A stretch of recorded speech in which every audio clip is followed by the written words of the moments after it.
This is the shot we're going to be recreating.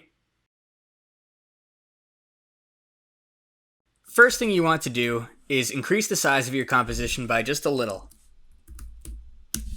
This is going to help when objects like this leaf or that leaf go slightly out of the frame when you're tracking them. I'll pre-compose this, moving all attributes into the new comp. Let's just start with one of these leaves. I'll apply lockdown, and I'll place a few tracking points. Actually, for something like this, where there's not a ton of motion, you really don't even have to have that many points or be that precise. So I'll just create 4 points here, hit track all, but just for example's sake. Then I can create some expansion points by holding down Control-Alt-Shift and clicking. And I'll press Auto Triangulate.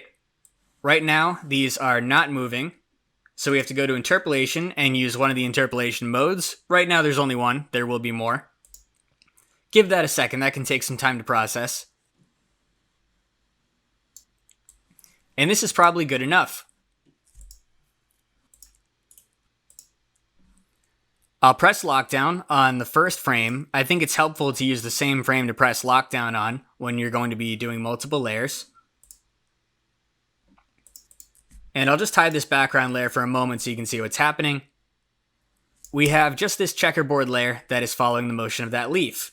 If I go into the stabilized composition, I'll just delete this, and you can see this leaf is stabilized. Now, I could have put some more tracking points on here, but there are other tutorials more specifically for tracking. Let's just focus on some of the concepts that make this shot unique. I'm going to create a solid, and I'll add some fractal noise just for example's sake, and then I'll move back into the main composition. Let's turn on the background, and you can see what's happening. So basically, I want to create a track like this for each of these leaves or groups of leaves. So maybe I'll just do these next two, and then you guys can fill in the gaps. So the way that I would do this is I would probably name these in a way that's easier to follow. So I'll just call this leaf 1, and then for the stabilize, I'll just make that a 1, whatever. And then I'm going to duplicate this layer, unlock down on it,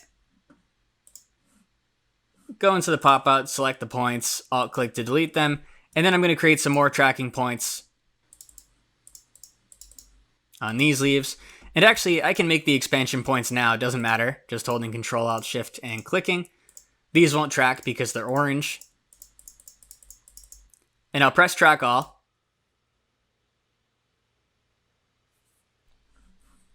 Okay, so moving along, that looks okay. Let's auto-triangulate. And that looks fine. So now this is the only place where things might get a little bit tricky. You'll see here that the lockdown graphics comp is already set. Let's just set that to none before we hit lockdown, or else it's going to try to use the texture that's already here, and you're going to get confused. If you ever do get too confused, maybe it's easier to just duplicate over the background layer and then put on a brand new instance of lockdown. But anyway, I have this layer here, and again on the first frame, I'll press lockdown. Now, you'll notice that this made another background layer. That's part of the script, because most of the time you're only working with one instance of lockdown. Let's just tangent for a second. If you're ever confused by how your composition is laid out, the foolproof way is to start by searching from the bottom up using the solo switches. So start here and say, okay, this is the background, this is leaf 1, and then, well, this is off, so you can't solo it. And then what's this? Okay, so this layer is no good. Now, you'll know that whenever you press the lockdown button, it's going to create a background layer. We can just delete that, and then we'll solo this, and we see what this one is. And then, of course, we have the leaf 2 stabilized here. So I'll go into here. Actually, I'll just clear the effect, and let's hide this for a moment.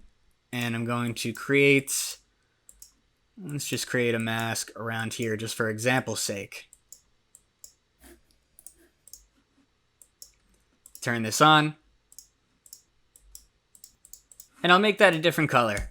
So then we can go back into our main composition, and obviously the layer order doesn't make sense here. So I'll just move leaf 2 under leaf 1, and when I play this,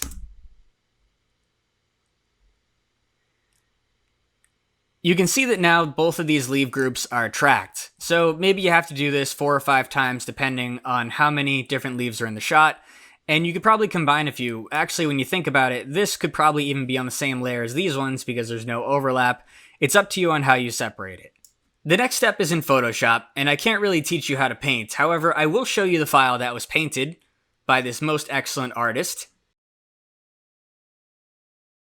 Here we are in Photoshop, and I'm just going to shut all these off and kind of look from the bottom. So here's the background here, and then there's a layer, there's a layer, there's a layer.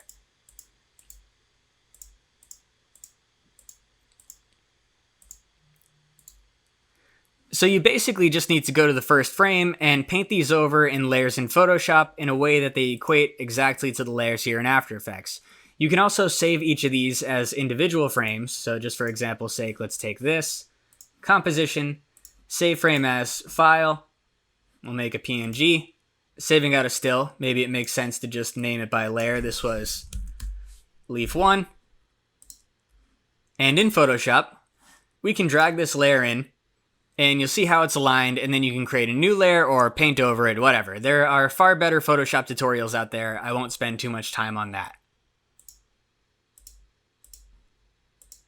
So the next thing, when your Photoshop file is done being painted, drag that in. And I usually use composition, not retain layer sizes, and that's because these might get offset in strange ways if you have to expand them later. And let's open this up. So these are the actual layers. So I'll copy and paste over the first one, which is here. Moving back into the composition, I'll just paste that right into the stabilized pre-comp. Actually, I think we only needed these guys. When I did this for real, there was that additional leaf over there. But just for this tutorial, we don't have that. So now you can see that that is attached. And going back, we can grab the next layer. Let's paste that in there. We don't need the solid anymore with the fractal noise. And now there's both of those. Okay, then we're here. And then, of course, I can grab this background layer and paste this to the bottom. And we probably don't want this background layer on. And you get a pretty good idea of how this is working. I'll delete this background layer. And one small thing that can help staying organized is to cut down on how many layers that I have. So these two layers are connected, this leaf 2 layer and its stabilized layer, and this leaf 1 layer and its stabilized layer. So I'm going to take each of them into groups and pre-compose, moving all attributes into the new comp. So that just becomes one layer. And I can still always go into that and make edits and change lockdown. And then I'll pre-compose these together. And that becomes a layer. So at this point, I'm going to skip ahead to where all of these are tracked and all the paint has been put in. Here's a preview. It already doesn't look too bad. However, there are a lot of effects we can use to make this look better. One of the first things that I probably want to do is create a mask to cover this border. So I'm going to create a solid at the size of the composition. And then knowing that my original footage was 1920 by 1080, I'm going to create another solid, 1920 by 1080, and set the first solid to alpha invert. And this is just creating a black border. It's going to kind of help you think a little bit, not having to see these weird overlaps. The first effect I want here is just some general dampness. So I'm going to create an adjustment layer over everything and go to Effect, Distort, Turbulent Displace. And to make it look rainy, we just want to make this small. So I'll say size of around 7, I think. And there's a cool thing that happens when you move this up and down. Let's just keyframe this. So I'm going to start with this up at the top, keyframing the offset, go to the last frame, and move this down to the bottom. Oh, sorry, I changed the amount, not the size. Okay, let's change the size to like 7. And I'm just playing that through, so there's not nearly enough for the amount. Whatever this default was, we'll say like 50. So you can see what's happening here. That just gives it that general wet look. Now, if you wanted to make this absolutely perfect with no strangeness, you would apply this to each of the leaves. And to give you an idea of how to do that, let's find this big leaf here. I'm going to copy this effect, and then just hide it in the main composition. Also, if you ever can't find something, just solo from the bottom. Always the easiest way. So it's this one. And then I'll go into the stabilize comp here. And then this is where I could put the effect. And then you'll see that this is applying, and I can really guide where it goes and make sure it's going down the leaf from top to bottom. I could potentially keyframe this starting from here and moving to there. And then, just for example's sake, because this is a stabilized comp, I'm going to create a new solid. I'll just make this, whatever, 100 by 100. And we're going to make a water droplet here. All right, this is going to be a pretty large water droplet. And we'll keyframe this. Actually, let's go to the very beginning, starting this here. And then we'll go to the end, and we'll make sure that lands at the tip of the leaf and stays somewhere in the middle.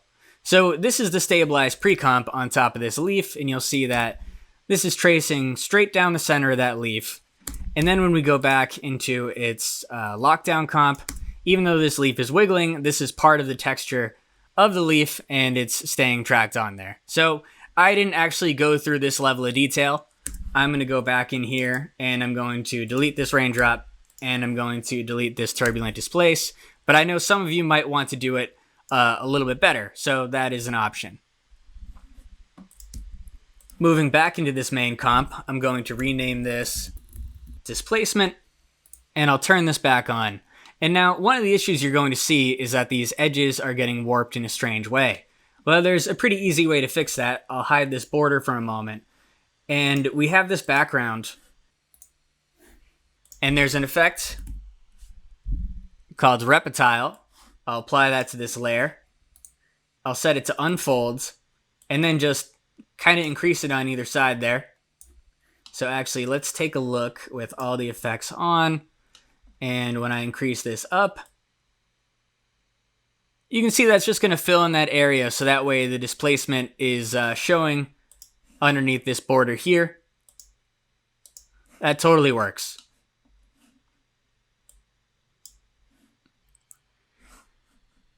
As for the rain effect, I'm not going to show you how to animate that rain, but I am going to bring in this layer. So I have this layer soloed, and all it is these white circles falling. You can do this in a number of different ways. Most people would probably use Stardust. I just used a built-in effect, Particle Playground. And this is the sprite. It's just a little oval. And that's it. So this is called Big Rain Displace, or whatever, that's fine. So if you look at that, it kind of doesn't look that nice. I'll put this underneath the border. I'll put this under the displacement too. And the way that I made this work is I created two adjustment layers. So I'll create one, which is brighten, and I'm going to throw some curves on there. Set that to alpha matte to that rain displacement, and then just kind of bump that up. And the big difference is this is mostly keeping the color so it doesn't feel as intrusive and gross. I'll play this back. So you can see that this might be a little bit more pronounced than it needs to be, but you get the idea. And before I start getting to some of the more advanced effects, one of the things that I found helpful is to take all of these leaf layers, and this kind of acted as a foreground. I'll just solo these for a second so you see what I mean. And I pre-composed all of these and just called it leaves. And this will be a little bit more helpful for matting purposes. So I wanted a drop shadow behind the raindrop there. So I have my rain, and I'll duplicate that, and I'll make another adjustment layer. I want this one to darken, so I'll go to Effects, Color Correction, Curves, and I'll set this to Alpha Matte to the raindrops. So let's see what this is doing. See how it's kind of darkening there. Now, this is obviously an exact contrast to the one that's brightening, and what I can do to kind of help this is just shift the position a little bit to the right. So see how it's kind of making that little edge there? I'll turn that off and on. Just something that kind of makes it feel like it's making contact with the leaves.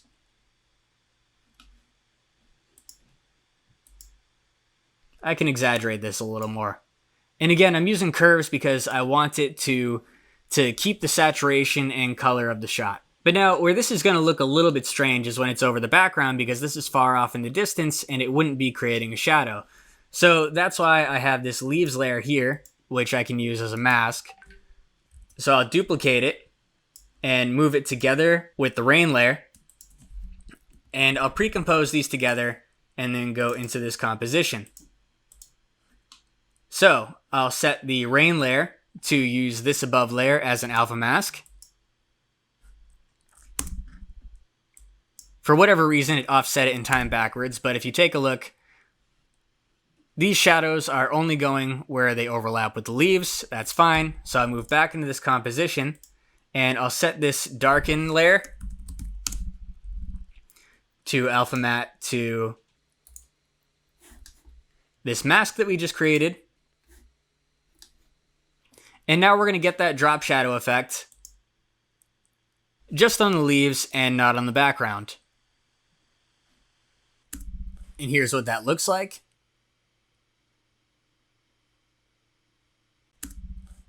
And the last effect I'll do for the rain is I'm going to create a slight displacement for each of these drops. I created a duplicate composition of my rain, you can see this here, except instead I have this filled in through the center. So I brought this into my main composition, and then I'll create another displacement effect. Not this one, just another one. I think I can put it right below that. And we'll call this Raindrop Displacement. And let's just solo this against the background layer. It will make it easier to see and understand. So I'll go to Effect, Distort, Displacement Map, and then choose that new one, Big Rain, as displacement. Again, a little reminder, let's take a look at what that looks like.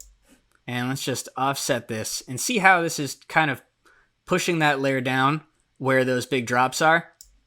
So I'll play with that a little bit. This might make it look a little bit ridiculous if I offset it this far, but you can see the effect that you can get. I believe I went much more subtle.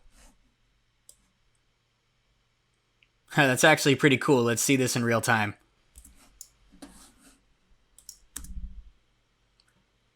So you get the idea. I'll make this a little bit more subtle.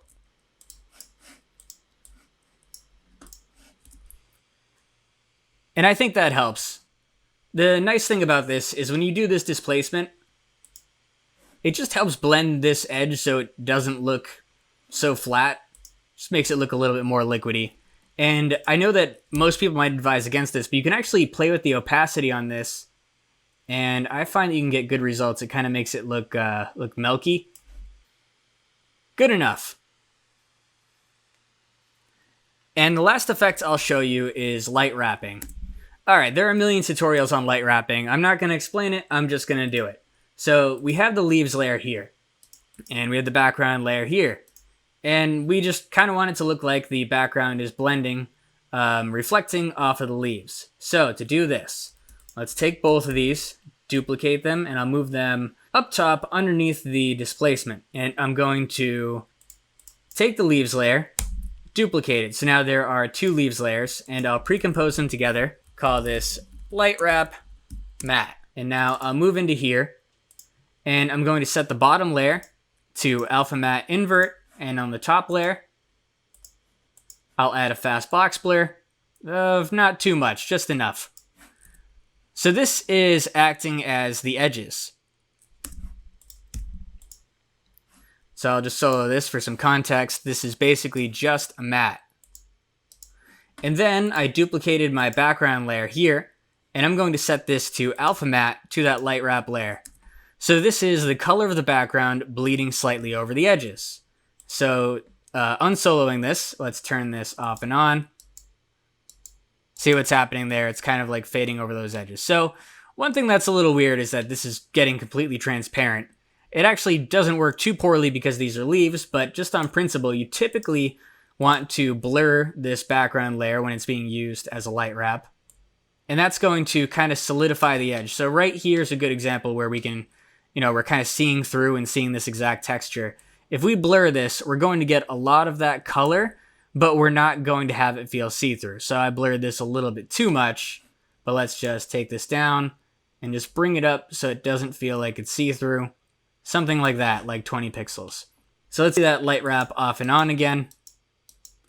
It's honestly not that bad, but for whatever reason, I just think it usually looks better to, instead of use normal, set it to add, and then just take the opacity and put that on kind of slightly and make it look like sort of a Fresnel edge. So let's see that off and on again. I think that makes a nice difference. All right, so that is the process. Let me know if you have any questions in the comments, and I'll be sure to do more tutorials like this one soon. You can find more info at aescripts.com/lockdown.